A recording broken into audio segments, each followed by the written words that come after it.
안녕하세요. 자, 오늘은 이제 건축법부터 시작을 하겠는데요. 우리가 지난 시간까지 국토의 계획 및 이용에 관한 법률을 배웠죠. 그리고 원래는 이제 도시개발법과 그 다음에 도시 및 주거환경정비법을 배워야 될 차례인데 건너뛰어서 이제 건축법 그리고 주택법까지 배우고 그 다음에 이제 돌아와서 도시개발법과 도시 및 주거환경정비법에 대해서 다루도록 하겠습니다. 왜 그렇게 하냐면 건축법과 그 다음에 주택법이 시험 문제가 7문제 혹은 8문제까지 그렇게 나오는 파트이어서 도시개발법이나 도시 및 주거환경정비법보다 조금 더 중요하기도 하고요. 그 다음에 이 부분이 이제 공부하면 더 맞출 확률이 높은 부분입니다. 또 도시개발법이나 도시 및 주거환경정비법은 조금 약간 어렵게 나오는 경향이 있고요. 어렵게 나오면 또 맞추기가 힘든 부분이 있거든요. 그래서 그쪽에 쏟는 에너지보다 이 건축법이나 주택법에 에너지를 더 쏟으면 점수 확보에 더 유리하기 때문에 그래서 이쪽부터 하고 그리고 이제 다음에 그쪽에 넘어가도록 할게요. 자, 건축법을 배울 때 이 사이클을 조금 이해를 하시고 그리고 내용에 들어가면은 내용을 접근할 때 좀 편리합니다. 토지주가 이제 땅을 사겠죠. 건물을 지을 땅을 계약을 하고 건축에 대한 계획을 짜고요. 그 다음에 이제 설계사를 통해서 건축 설계를 하고요. 그 다음에 건축 허가를 받습니다. 그리고 때에 따라서 신고사항에 해당되는 경우는 건축 허가 대신에 신고를 하기도 하죠. 그리고 나서 이제 허가를 받거나 신고를 한 후에 착공 신고를 합니다. 그리고 이제 착공에 들어가죠. 그리고 실제 공사가 진행되는 것은 이제 시공이라고 하고요. 감리 단계를 거쳐서 필요에 따라서 중간에 무슨 구조 안전 검사도 하고 소방시설 검사 등도 하고요. 그 다음에 사용 승인 신청을 합니다. 그 다음에 이제 유지관리에 들어가죠. 그리고 유지관리가 끝난 후에 건물의 어떤 수명이 다 하면은 철거를 하고 다시 이런 사이클을 밟겠죠. 이것이 이제 건축법에서 전반적으로 다루어지는 사이클입니다. 그런데 여기 이제 사용 승인이라는 단어가 나오는데요. 이게 좀 헷갈릴 수 있을 거예요. 왜냐하면 건축법에서는 사용 승인이라는 단어를 쓰고 그 다음에 주택법, 다음에 이어질 주택법에서는 사용 검사라고 표현을 하거든요. 이 단계에서 이루어지는 것을. 그 다음에 우리가 이미 배운 국토의 계획 및 이용에 관한 법률에서는 비슷한 개념으로 준공검사라는 개념이 나오죠. 준공검사.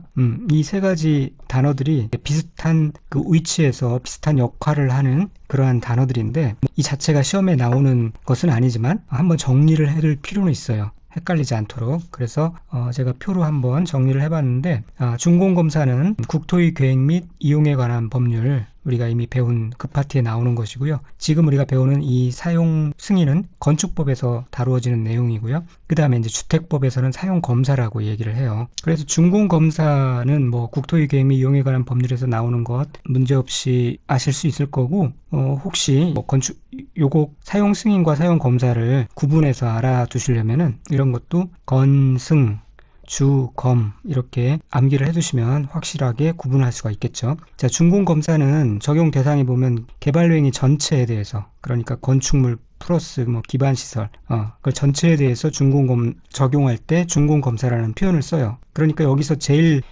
말하자면 덩치가 크죠. 준공검사가 규모가 제일 큰 거고요. 그 다음에 이제 사용승인은 건축물 자체에 대해서 사용승인을 하는 것이고 이 주택법에서 나오는 사용검사는 주택건설 사업 및 대지조성 사업의 주택과 부대시설, 복리시설 이런 전반적인 것에 대해서 사용검사를 한다라고 표현을 합니다. 그래서 이 사용승인과 사용검사를 굳이 비교하자면 이 사용검사가 좀 규모가 큰 거죠. 네, 그런 정도만 알아두시면 돼요. 이 부분은 알아둘 필요는 없고요. 자, 그런데 우리가 기억이 나시는지 모르겠지만 이미 국계법에서 이 사용승인과 준공검사에 대해서 이미 배웠던 적이 있어요. 두 개 다 나왔던 적이 있어요. 자, 어느 부분이었는지 한번 돌아가서 잠깐 살펴보도록 할게요. 자, 59페이지였습니다. 책을 가지고 계신 분들은 59페이지로 넘어가면 되겠고요. 이때 개발 행위에 따른 건축물의 건축, 공작물의 설치, 토지의 형질 변경 이런 거 할 때는 준공검사를 받아야 한다라는 표현이 있었는데 요 가로 안에 건축법에 따른 건축물의 사용 승인을 받은 경우에는 제외한다. 그러니까 준공검사를 받지 않아도 된다라고 얘기를 했죠. 이제 돌아와서 그때 설명할 때는 좀 이해가 안 됐겠지만 지금은 이제 이해가 분명히 되실 수 있을 거예요.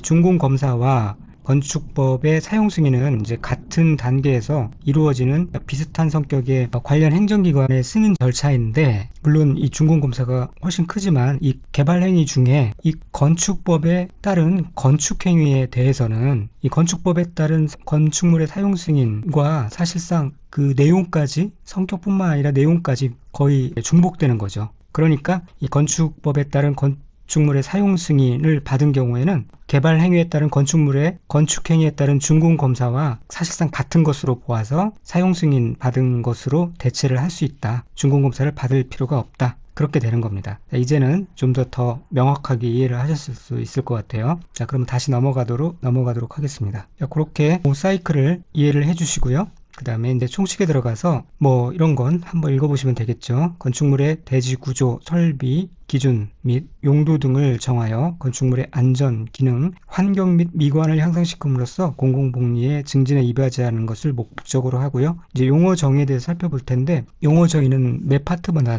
나오는데 사실상 본문의 내용에서 중복되는 것들이 많거든요. 그래서 그 중복되는 것들은 가능하면 제외하고 꼭 필요한 것들만 몇 가지 살펴보고 그리고 본문으로 들어가도록 할게요. 지하층이라는 개념이 나오는데, 우리가 지하층이라고 하면 어떤 내용인지는 알죠. 그러나 정확하게 시험에 나오는 문장으로 이해를 하고 계셔야 됩니다. 자, 건축물의 바닥에서 지표면의 평균 높이가 해당 층 높이의 2분의 1 이상인 것을 말해요. 자, 이 문장으로 읽으면 감이 잘 안 오죠. 그래서 이렇게 그림을 보면서 이해하면 좋은데, 지상 1층이 있고요. 우리가 소위 말하는 지하층에 해당되는 이 공간이 있어요. 그런데 이 지하층은 어떤 개념이냐면은 그 지하층에 해당되는 전체 층고가 있고, 그 다음에 이 지표면까지의 이 길이가 있을 거예요. 두 가지 길이가. 그런데 이 바닥에서 이 지표면까지의 이 높이가 이 위의 높이보다 더 클 때예요. 그것을 이제 2분의 1 이상이라고 표현을 한 겁니다. 그러니까 지하층에서 이 지표면 밑으로 가 있는 이 공간이 좀 더 많은, 높이 기준으로 좀 더 많을 때, 그때 그것을 지하층이라고 하고요. 만약에 이 지표면 아래에 이 높이가 위의 높이보다 만약에 작다, 위의 높이가 더 크다 라고 할 때는 그것은 지상층이 되는 거예요. 그러니까 최소한 반 이상은 돼야 된다. 지표면 아래의 이 공간이 그 높이가 반 이상이 될 때 그것을 지하층이라고 하는데, 또 왜 평균 높이라는 개념을 썼냐? 이 밑에 있는 이 공간의 이 높이가 균일하리라는 법은 없잖아요. 이 바닥의 상황이 울퉁불퉁할 수도 있고 경사질 수도 있으니까 그래서 이제 평균이라는 개념을 집어넣은 겁니다. 그래서 평균 높이가 해당 층 높이의 2분의 1 이상일 때, 그럴 때 지하층이라고 표현을 합니다. 이제 가만히 보시면은 반지하에 산다 뭐 그렇게 말을 하잖아요. 이제 서울시 같은 경우는 반지하를 없애려고 하죠. 주거 공간으로 사용하지 못하도록 그렇게 장려를 하고 법적으로도 좀 제한을 하고 있습니다. 왜 그러냐면 이제 침수 피해나 그런 것들이 있기 때문에 주거 공간으로는 가능하면 사용하지 않도록 그렇게 유도를 하고 있죠. 그때 우리가 반지하라고 할 때 가만히 보시면은 창이 지표면 위로 좀 나와 있어요. 완전 깜깜하게 햇빛이 안 들어오는 그런 곳이 아닙니다. 그런 주거 형태의 반지하, 우리가 소위 말하는 반지하가 다 사실은 보면은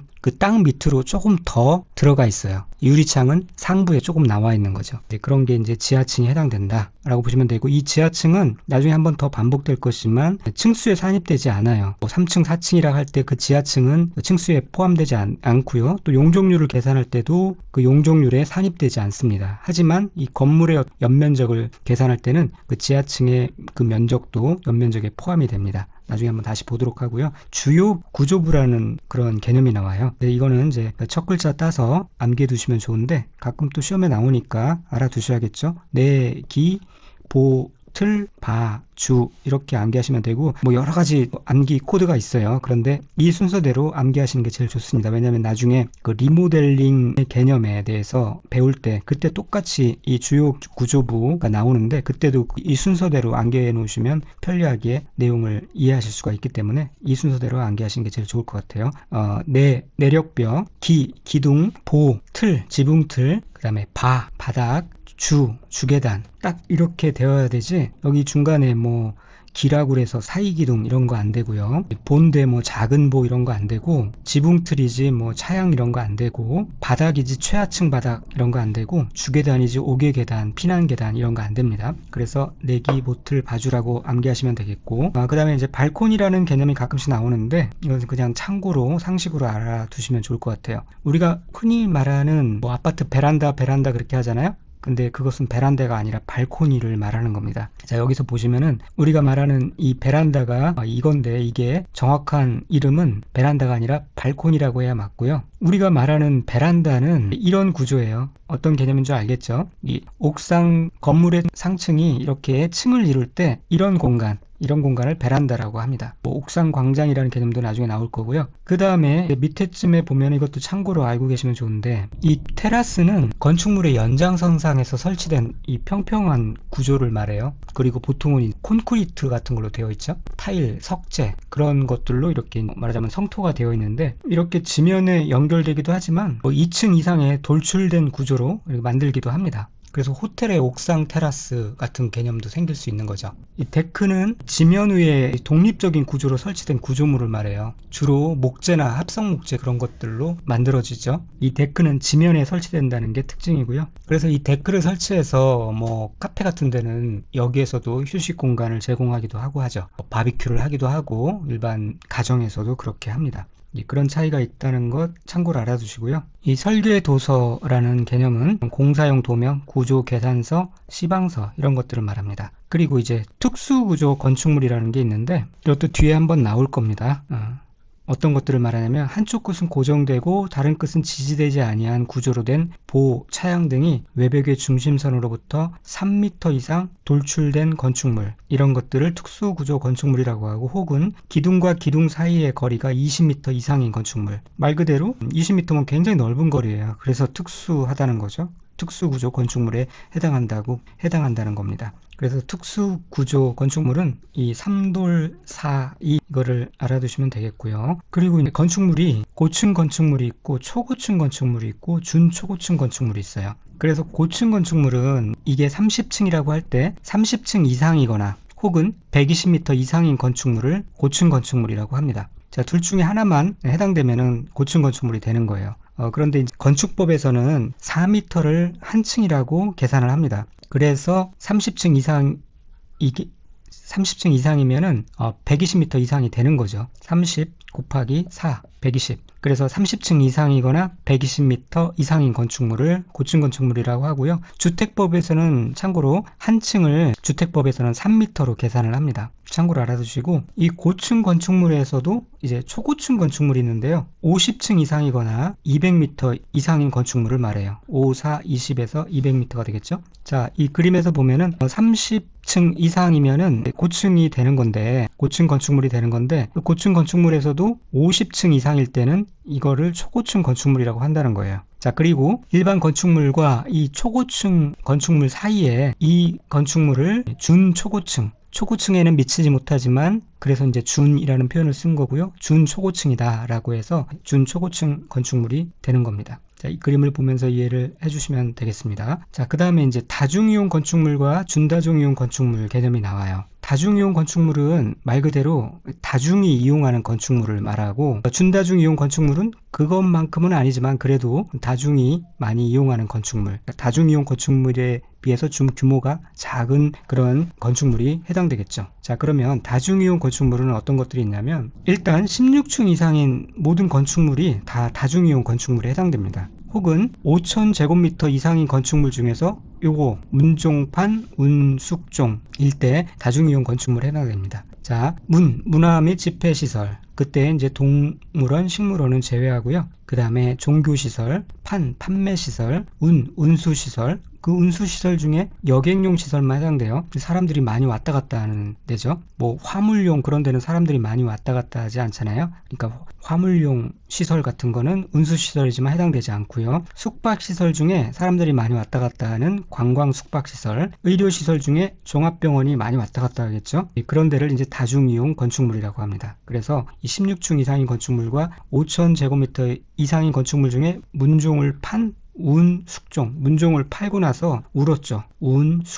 숙종이 울었어요. 그렇게 암기를 하시면 되겠고, 16층에서 5층의 문종을 판 우은숙종, 그렇게 암기를 하시면 됩니다. 준다종이용 건축물은 그 문종을 판 우은숙종 플러스 의관장 하고 교육운동 노인데, 여기는 규모가 좀 작아야 되겠죠. 같은 문종판 운숙종이라도 5,000제곱미터 이상이면은, 그리고 16층 이상이면은 다중이용 건축물이 되지만, 준다중이용 건축물은 1,000제곱미터, 1,000제곱미터 이상인 건축물이에요. 그리고 5,000제곱미터 미만이겠죠. 네, 그런 건축물 중에 문종판 운숙종 플러스 그 문종을 팔고 나서 숙종이 대우각성을 해서 위를 관장하고 교육이나 운동도 절제했어요. 교육, 운동, 노, 그렇게 암기를 하시면 되겠습니다. 그래서 위락시설, 관광, 휴게시설, 아까는 관광 숙박시설이었죠. 장례시설, 교육연구시설, 운동시설, 노유자시설. 자, 이런 거 보면은 이거에 비해서 아무래도 사람들이 조금 덜 꼬이는